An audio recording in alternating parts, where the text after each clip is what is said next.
don't drive me home. Good morning, I'm Matt Gholson. This is another insane budget photography, and it's too dark. You can't see me.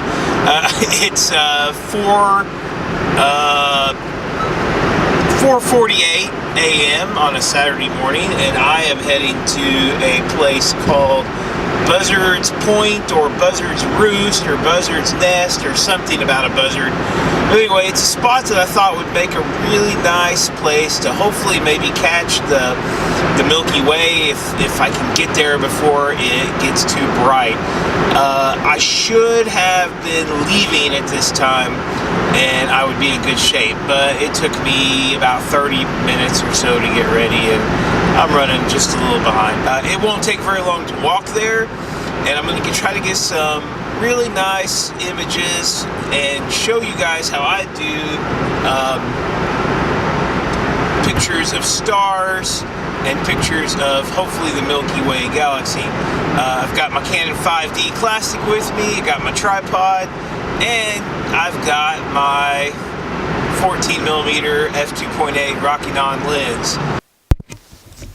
Alright guys, so got my trusted tripod and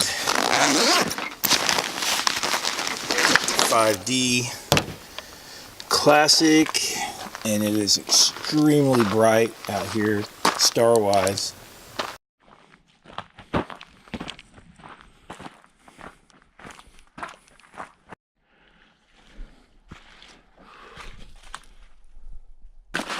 Well guys, I'm about to Buzzard's Roost. I'm almost there. It's taken a little longer to get there than I remembered.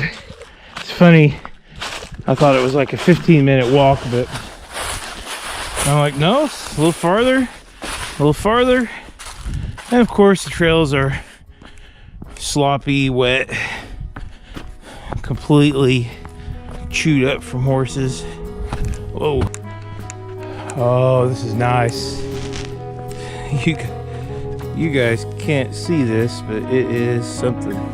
You guys can't see this on the GoPro, but I have a really nice clear view of the Milky Way.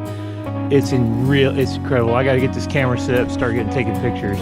I can see it with my naked eye, and I've been walking around with a light on my head, so I know it's gonna look good tonight. I can't read the stars, I know.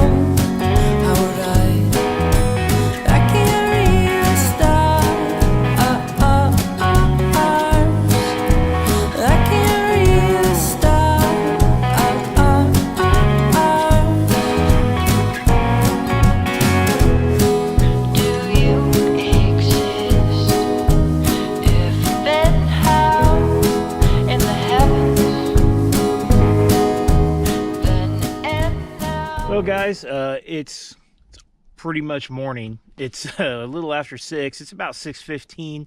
The sun's starting to come up. Stars are almost invisible now.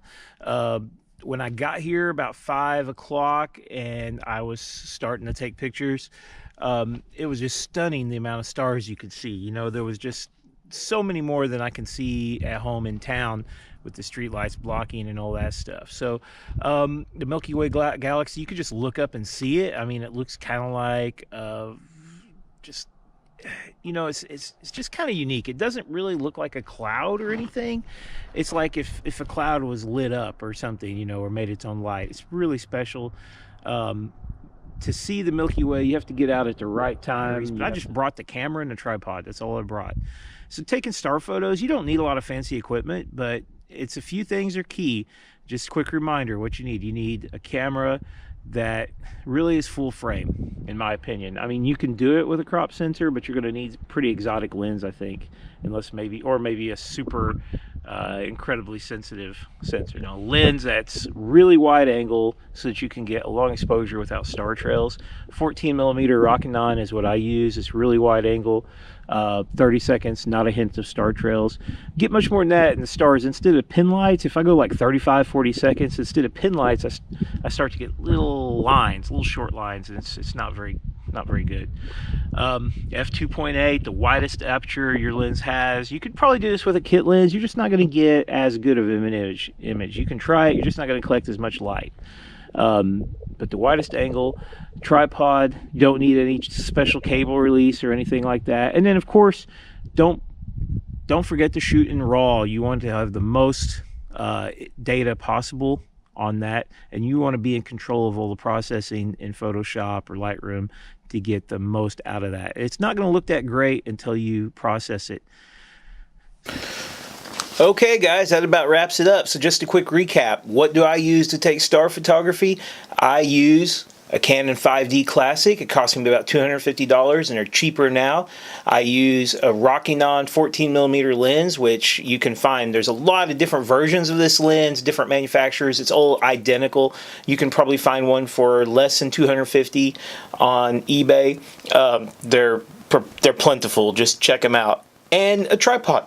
And that's all you need. So if you want to get into star photography, you don't need to buy a $2,000 camera. You don't need to buy a $2,000 lens. You can do it on a budget. Insane budget photography. Hey, if you like this video, subscribe, like the video, post a comment if you think I'm stupid or could do something better, or tell me about your star videos. Hey, have a great one. See you later.